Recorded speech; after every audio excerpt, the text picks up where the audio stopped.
Quick check. Is norepinephrine still your first-line vasopressor in septic shock? Yes. Surviving Sepsis Campaign 2026 keeps that strong and unchanged. What did change, however, who actually gets the lower MAP target? Why the case for norepinephrine over vasopressin and angiotensin 2 just moved from strong to conditional? And why corticosteroids now carry weaker certainty evidence than before? This is Vasopressors in Sepsis 2026, my episode 4 of 5 for this series. And by the end, you will know exactly what's genuinely new versus what's just been restated. So let's get going with our MedEd trio right now.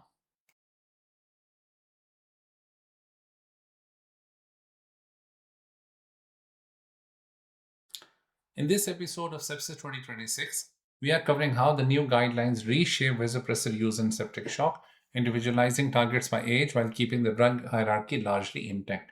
Part 1 will cover why norepinephrine remains first line despite the conditional grade against vasopressin and angiotensin 2, the escalation sequence to vasopressin, then epinephrine, the new age-specific mean arterial pressure target 60 to 65 millimeters for patients 65 and older, and what SSC 2026 does and deliberately doesn't specify on peripheral vasopressors.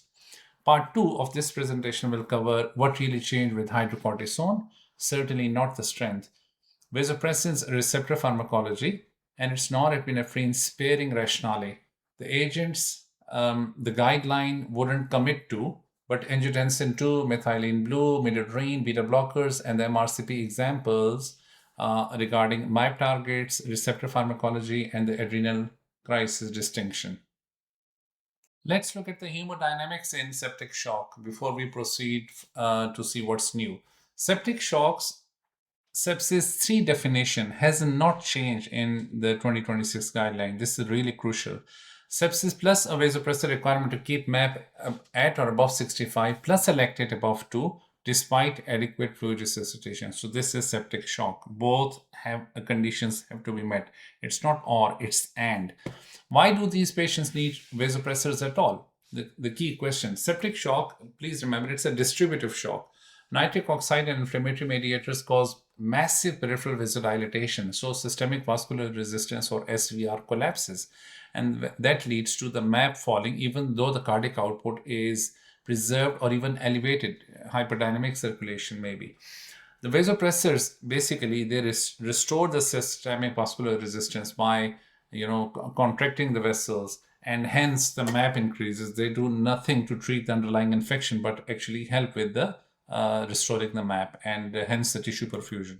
So why does MAP matter specifically? Because below a MAP of roughly 60 millimeters of mercury, the key vital organs like brain and kidneys, the autoregulation fails. So both cerebral and renal autoregulation cannot function properly at a MAP of 60 or below.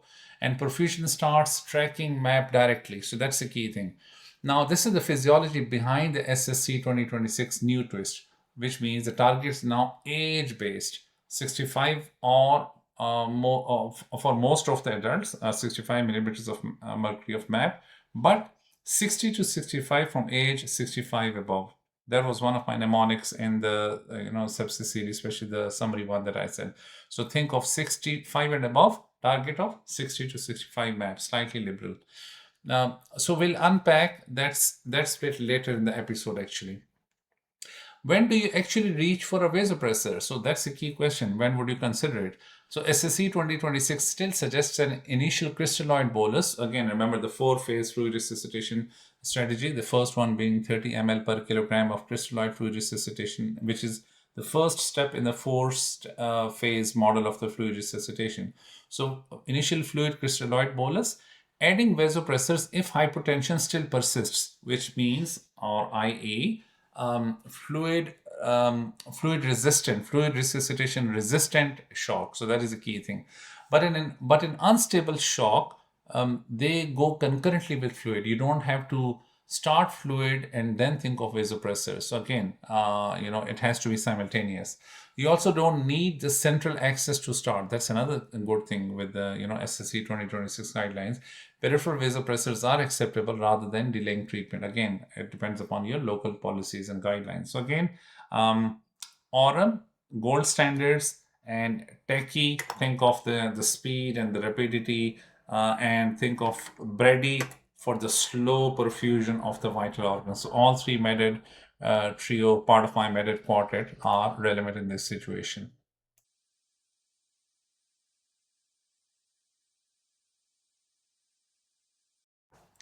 So let's look at the vasopressor pharmacology. It's really, really important from exams point of view. So three agents and three different receptor pathways. This is the pharmacology worth knowing cold. First of all, left column, norepinephrine. It works predominantly through alpha 1 receptors with a mild beta 1 effect. So the alpha 1 receptor action leads to vasoconstriction and hence raises the SVR, systemic vascular resistance, which ultimately leads to the increase in MAP. And also it has a positive inotropic and chronotropic effect on the heart through beta 1, which also leads to higher MAP. And this is a variable effect on the cardiac output depending upon the clinical condition. It is titrated according to a wide range 0.01 to 0.01 to 3 micrograms per kilogram per minute. The SSC 2026 guideline still keeps it as first line, and especially in statement 53. And it's a strong recommendation carried over unchanged. So that's really important. But with high certainty evidence specifically against the use of dopamine. So the side effects, please watch for peripheral ischemia, the digits and toes at high doses, and also the reflex bradycardia. So that's the key thing. Now, in terms of the second column, which is vasopressin, it's a different pathway entirely. It's non-catecholamine related. It's V1A receptors on smooth muscles of the blood vessels, so vascular smooth muscle, which leads to direct vasoconstriction. While the V1B, the vasopressin 1B receptor in the anterior pituitary, triggers the release of ACTH and cortisol, and that leads to the direct ADH effect and the water reabsorption because the body is sensing hypovolemia, so it's ADH mediated, fluid retention, and this is where the hyponatremia risk lies. And the critical learning and teaching point here from exam point of view is that for vasopressin, the dosing is fixed, which is 0.03 units per minute, and it's a physiological replacement dose, and you do not have to titrate vasopressin unlike other agents. The statement 56 of SSC 2026 suggests that adding it once to norepinephrine is basically escalation. So you're using it as an add-on. And the panel's own trigger point is a norepinephrine dose around 0.3 micrograms per kg per minute. Again, side effect is watch for systemic like mesenteric ischemia from abdominal point of view, and also skin necrosis at higher doses. Thirdly, last but not the least, is angiotensin 2. Now, it works through a third pathway, again, different to the others. So, angiotensin 1 receptor leading to vasoconstriction, and that basically is tapping into the RAS system, the renin angiotensin aldosterone system, which is already activated in shock, but it just potentiates it. Now, the clinical evidence comes from the ATHOS 3 study, which showed a much higher MAP response than placebo. But again, the reality in the guideline for SSC 2026 is that it does not recommend it as a rescue agent. It only appears as a comparator in statement 55. This means the agent norepinephrine is preferred over. So what are the complications? Thromboembolism is a significant enough risk to that concurrent anticoagulation might be required. From exam point of view, the receptor distinction which gets tested is a V1A versus V2 for the vasopressin, which is vasoconstriction versus the ADH, and hence ADH leading to water reabsorption and hyponatremia the risk effect. If you're interested in hyponatremia, I've got a separate series, 3-part videos on hyponatremia, causes, algorithm, diagnostics, and management.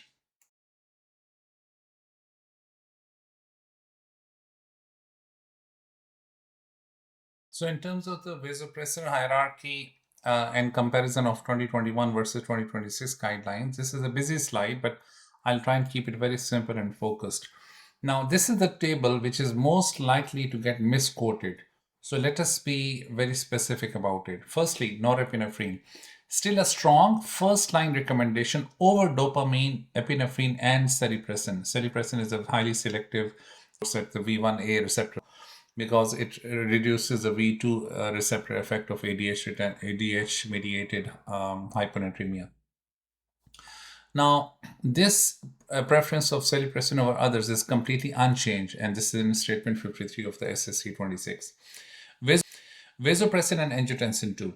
The recommendation to prefer norepinephrine over them dropped from strong to conditional, which is in statement 55, because the evidence behind these two agents is now graded low and very low certainty. Now, please remember, this is a certainty change, not an endorsement of either of these agents as an alternative.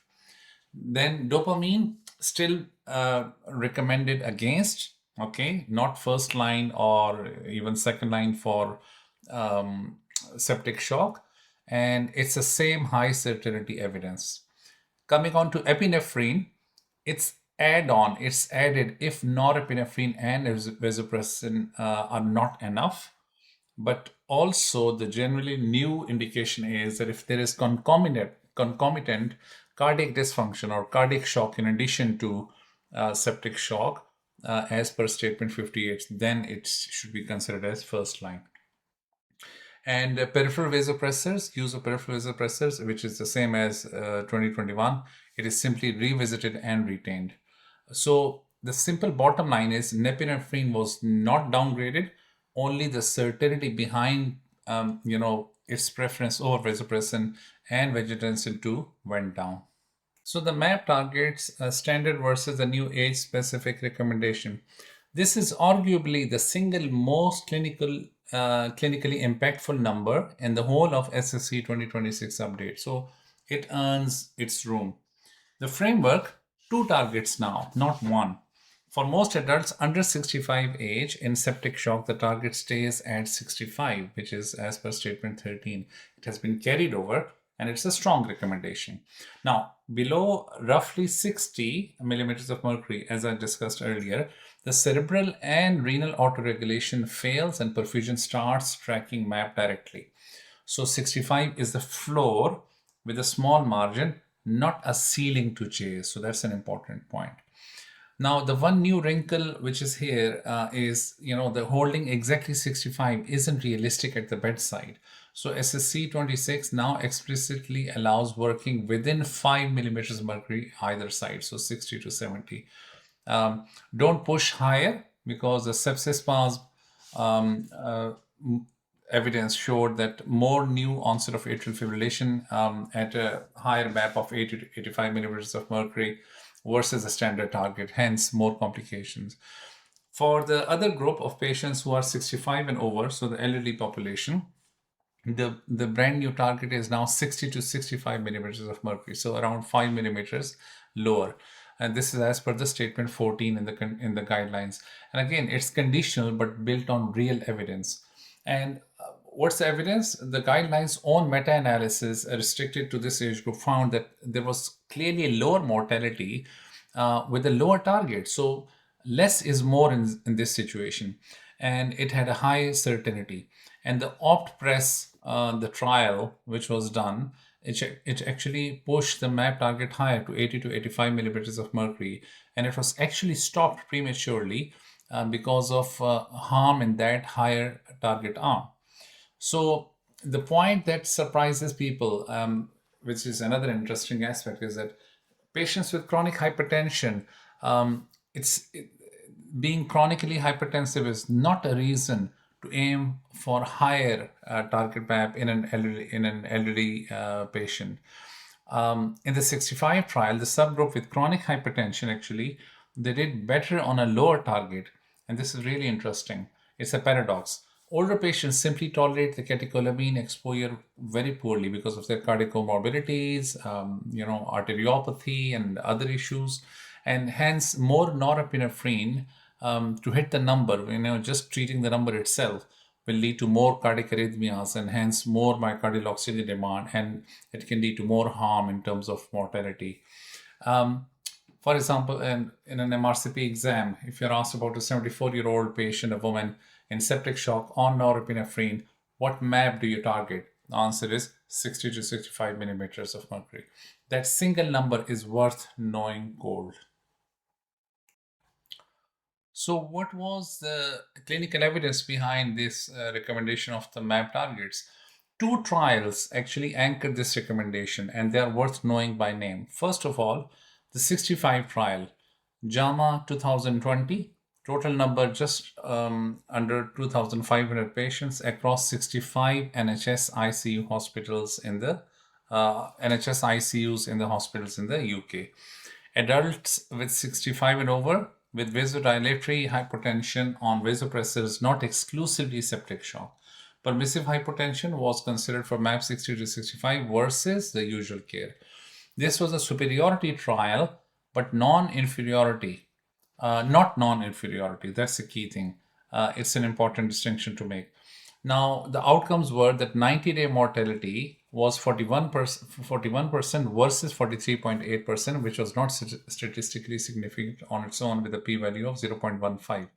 But the pre-specified adjusted analysis, the number the panel actually weighed on, gave an odds ratio of 0.82, which favored the lower MAP target.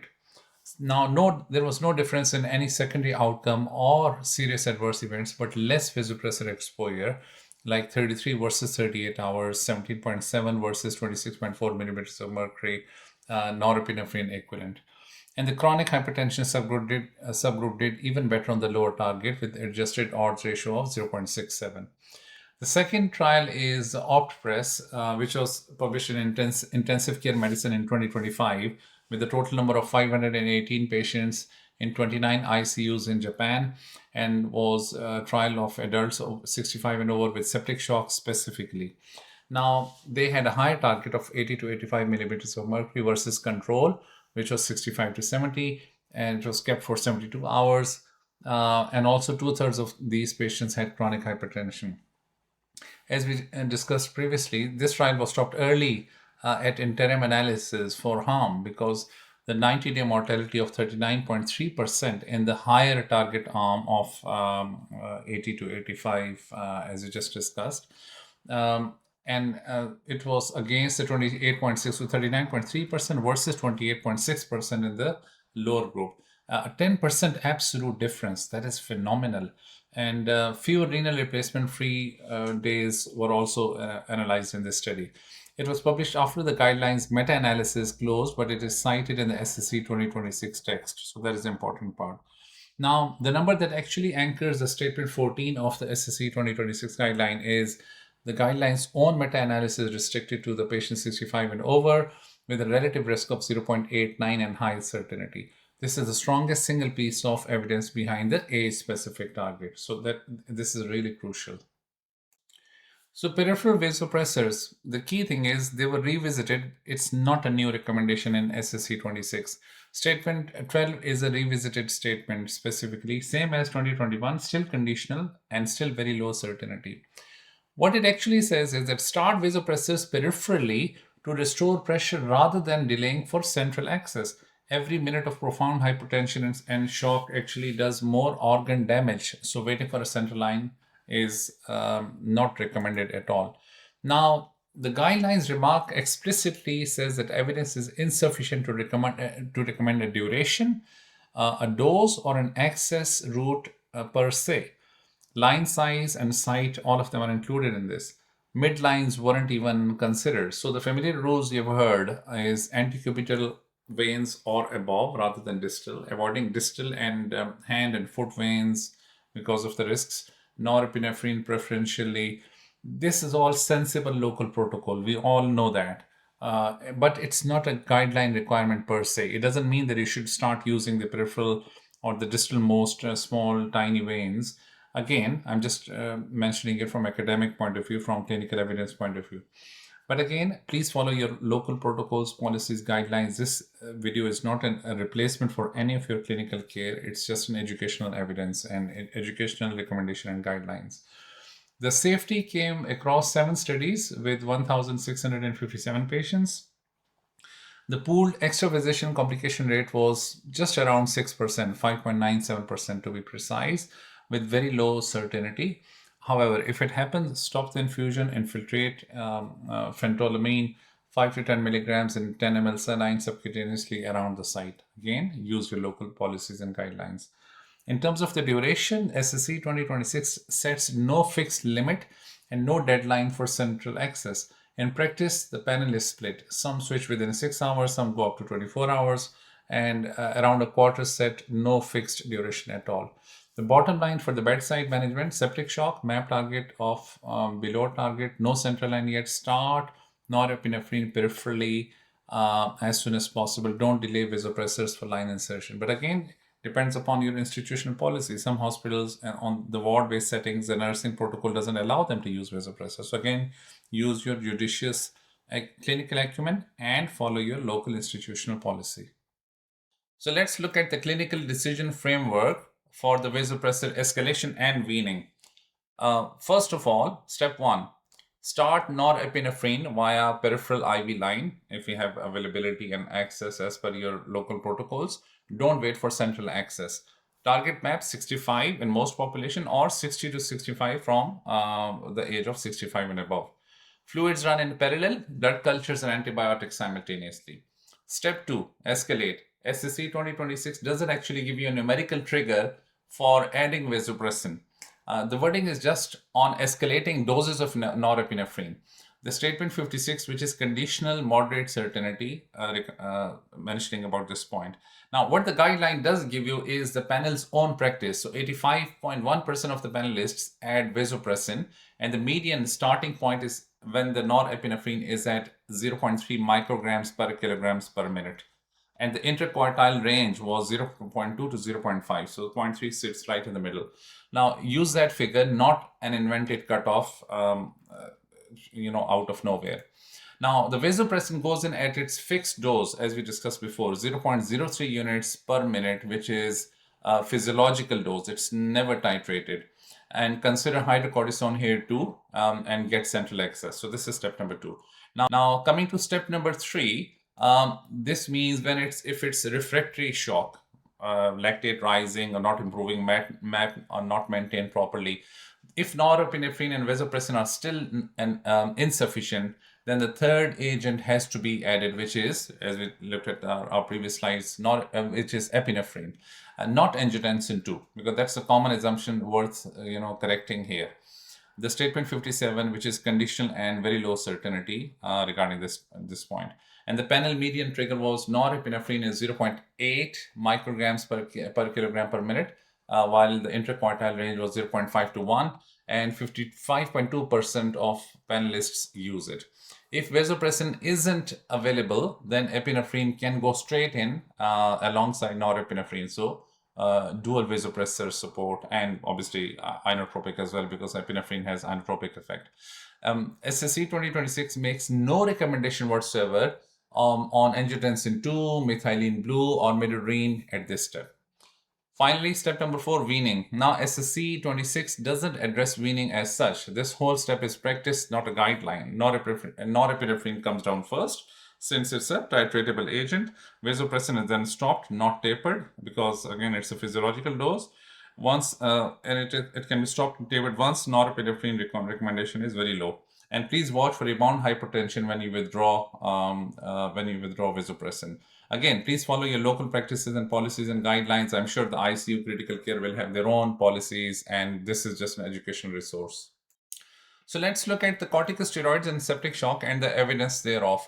Basically, first of all, let's correct the framing first, because downgrade gets thrown out around, just like loosely that, oh, it has been downgraded. SSC 2021 already said we suggest. It was a conditional with moderate certainty. Now in SSC 2026, statement 79 still says we suggest, but so the strength hasn't moved.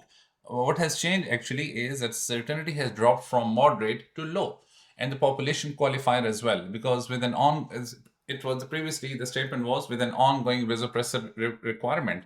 Now it just says adults with septic shock. So this is the differentiation. Two trials explain the certainty drop: ADRENAL and APROCCHSS. ADRENAL trial in New England Journal of Medicine 2018, more than 3,600 patients enrolled, mechanically ventilated septic shock, hydrocortisone 200 milligrams per day by continuous infusion over 7 days versus placebo. 90-day mortality was just under 28%, 27.9% versus 28.8%, with an odds ratio of 0.95, no mortality benefit. So faster shock resolution occurred, but there was no change in mortality. Median of the shock resolution was 3 versus 4 days, so 1 day earlier. APROCCHSS trial, again, New England Journal of Medicine in 2018, same year, number was 1241. The evidence was from hydrocortisone plus fluorocortisone. 90-day mortality was 43% versus 49.1%, with a relative risk of 0.88 and p-value of 0.03. There was a real mortality signal, a 12% reduction, but this was a sicker cohort at baseline, and fluorocortisone was added. So both plausible reasons to the two trials disagree. This conflict is actually where the certainty is now low. So what the SSC 2026 panel looked at, what was their practice generally, that a vast number, 88.4% of them used IV hydrocortisone or IV corticosteroids in septic shock. 90% gave 200 milligrams hydrocortisone equivalent per 24 hours, most as intermittent doses. So, for example, you can give 50 milligrams Q6 hourly as 4 doses. The timing of initiation varies widely across the panel. No consensus for that threshold. And around 2/3 or 63% never used fluorocortisone at all. From exam, MRCP USMLE exams point of view, distinguish septic shock corticosteroids, the one from requiring for hemodynamic support versus the adrenal crisis replacement. For that, it's first line, it's lifesaver. Anyone who is in you where you're suspecting hypoadrenalism, Addisonian crisis, adrenal shock, corticosteroids, full stop, period. No argument, no discussion. That's a completely different context. And remember that adrenal versus APROCCHSS explains the low certainty rating. It's not a change in strength, it's a certainty which has been downgraded. And there is no added benefit above 260 milligrams per day dosing. Let's look at what SSC 2026 would not commit to. So this slide replaces the old Angiotensin 2 slide, and it might be the most examinable one in the whole episode. Angiotensin 2, the honest position.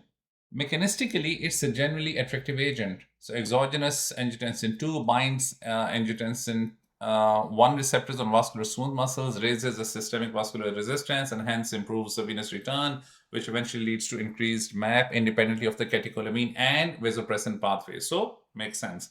But in SSC 2026, it appears only once, and that is inside the statement 55. As the agent, norepinephrine is suggested over as first line on very low certainty. So it doesn't even recommend angiotensin 2.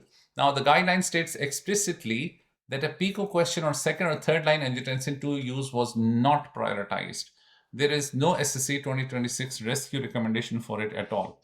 Ethos 3, trial by Khanna, published in New England Journal of Medicine in 2017 with 321 patients, catecholamine refractory vasodilatory shock, showed a MAP response of just under 70%, 69.9 versus 23.4% at 3 hours with a p-value of less than 0.001. But 28-day mortality was 46% versus 54, and hazard ratio was 0.78, not statistically significant, and mortality was only an exploratory endpoint. So thromboembolic events were much higher in this cohort, 12.9% versus 5.1%, driven by DVT. So the bottom line, it raises blood pressure. It's never been shown to save lives, and costs the cost itself keeps it at a tertiary center agent. Three more agents on the right side of the slide. Three more agents the panel declined to endorse at all. Methionine blue, statement 59, insufficient evidence for recommendation, etc. I'm not going to go into more details. Midodrine, statement 63, also insufficient evidence. Around 33%, 32.8% of panelists barely use it at all, if at all they do it. And out of those, 86.4% use it after the acute phase to help wean IV vasopressors, not during resuscitation.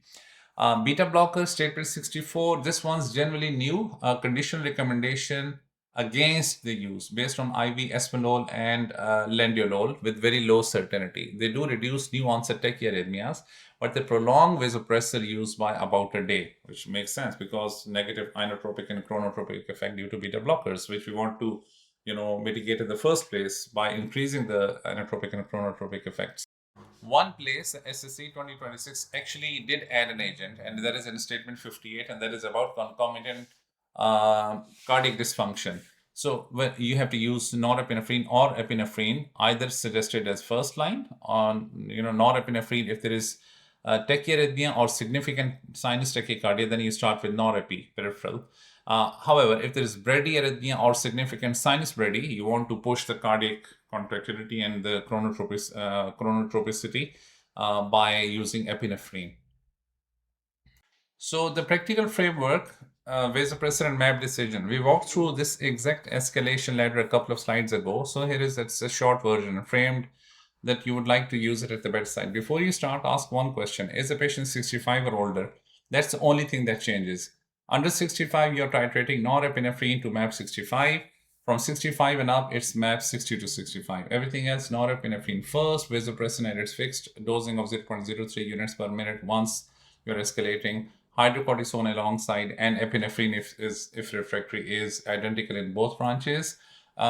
Whichever branch you're on, whether vasopressors are a bridge, it's not a cure on its own. Please remember, it's an add-on, not an isolated agent.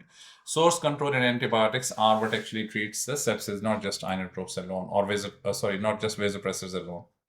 Let's look at MRCP and USMLE pearls, really important pharmacology, the classic slide. It's very dense, but for exam candidates, it's ideal because this is exactly that kind of detail you are asked in PACES or written exams. So let's go through it properly. Firstly, vasopressin receptors in more depth than we covered earlier. So V1A are on vascular smooth muscle, works through the GQPLC IP3 pathway that raises intracellular calcium and hence it drives smooth muscle contraction. That's your vasopressor effect, which is required in septic shock.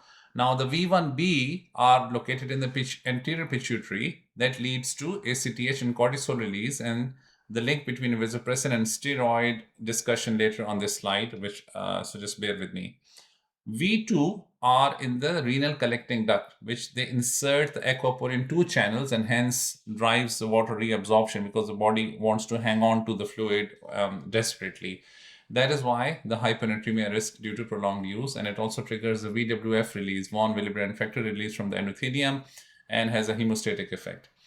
Now, here is why the dose is fixed at 0.03 units per minute rather than titrated, because this is a physiological replacement, not a pharmacological therapy. That's important to understand. Endogenous vasopressin stores fall early in septic shock, and 0.03 is simply the dose that's been used across the trials, and SSC 2026 gives no titration schedule whatsoever.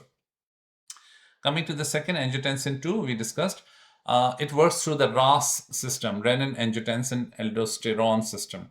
Renin from the kidney converts angiotensinogen to angiotensin 1. The ACE in the lungs converts angiotensin 1 to 2. And then the angiotensin 2 is a final agent which vasoconstricts through the angiotensin 1 receptors, also releases aldosterone, which eventually leads to the same sodium and water retention and potassium loss. This is ADH potentiated effect. And also the angiotensin 2 angiotensin through the AT1 receptors also potentiates the sympathetic nervous system. Now, why is physiologically appealing in refractory shock? Because the high dose norepinephrine saturates the adrenergic receptors, and hence you need an extra pathway. There is no point. There's a plateau effect. So once it's reached the plateau, even if you go with higher doses, the receptors are not available. So you need a third pathway. But as we covered in SSC 2026, they still decline to recommend it because of the the sodium potassium imbalance and the fluid retention and all that. And again, potassium has to be monitored very closely if you use, because aldosterone drives renal potassium loss through the principal cells of the collecting duct because it holds on to the sodium, and also water. But the water retention leads to more hyponatremia actually. And again, if there is hypokalemia, that potentially risks atrial fibrillation and other cardiac arrhythmias in an already stressed heart physiologically, plus due to the vasopressors, and if you're using norepinephrine or epinephrine on top of norepinephrine, that makes it even worse. Now, relative adrenal insufficiency is where the steroid discussion connects actually. It's an inadequate cortisol response relative to the degree of physiological stress, not absolute adrenal failure. So it's the demand and supply. So when the demand and supply are the same, the requirement is physiological. But when the demand is higher, now the supply is still the same, but this is the relative difference in adrenal insufficiency. So the cortisol response relative to the physiological stress is, as we discussed, it can look numerically normal, but it's insufficient to counter that demand and due to acute sickness. And so in theory, short synectin test, you can do 250 micrograms of ACTH IV, cortisol measured at time 0, 60 minutes, and the delta between below 250 nanomoles per liter is a traditional threshold, though that cutoff is disputed. But in SSE 2026, it doesn't use testing, to select patients for steroids at all. This is a clinical decision. You don't have to wait for justification or confirmation based on the on the hormonal profile itself. And the steroid of choice, physiological, is hydrocortisone. We discussed 200 milligrams over 24 hours, roughly 4 times basal cortisol output, split into 4 doses, usually 50 milligrams per every 6 hourly.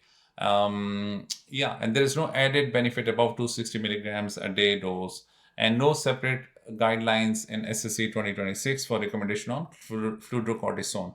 And this is emphatically not high dose methylprednisolone. Please remember, that's the ARDS protocol, completely different. Here we are talking about the physiological replacement through hydrocortisone. 3 different things to consider. First of all, deprecated or reconsidered, there are 3 aspects. Angiotensin 2 as a guideline rescue, it never was one. It only appeared once in statement 55 as a comparator, but do not, don't cite it as Endorse rescue. So this is important. Dopamine still recommended against. Strong high certainty evidence in the bradycardia carve-out names epinephrine, not dopamine. Beta blockers for the shock itself, a generally new recommendation to be used against, statement 64. What's retained? Unchanged, 3 things. Norepinephrine first line, strong recommendation, statement 53, which is unchanged. Only there was a narrow comparison against Vasopressin and Angiotensin 2, which is conditional.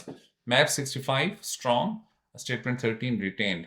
There is a working range of 5 millimeters of mercury plus minus, which is acceptable. Peripheral vasopressors used, statement 12, revisited, not new, same as in 2021. Now, what are the new and upgraded? 3 things. MAP 60 to 65 for age 65 and over, conservative, less is more. Statement 14. The biggest hemodynamic change in this whole guideline built on the 65 trial and the OPTPRESS trial. Norepinephrine or epinephrine with concomitant cardiac dysfunction. This is the important statement 58, generally new. Okay. And hydrocortisone, as per statement 79, still a conditional suggestion, exactly as in 2021, but certainty dropped from moderate to low, and the vasopressor qualifier was removed. Now, if you come up with a PACES scenario, an 82-year-old patient with septic shock, how do you manage vasopressor support? It can be an important question. So your target MAP will be 60 to 65. You will start with norepinephrine first peripherally, and if that avoids delay, add vasopressin once you are escalating. Add epinephrine if still inadequate as a septic shock response. Consider IV hydrocortisone. Treat the source throughout. Vasopressors by time, they don't cure sepsis. And again, fluids, antibiotics, the rest of the stuff as it is.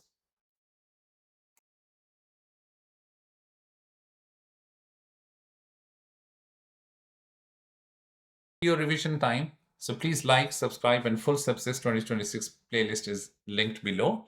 Next up is the series finale, the grand finale, episode 5, de-escalation, the change that touches every patient who survives sepsis, and it has now been upgraded to a strong recommendation. So do not miss it. And thank you for watching.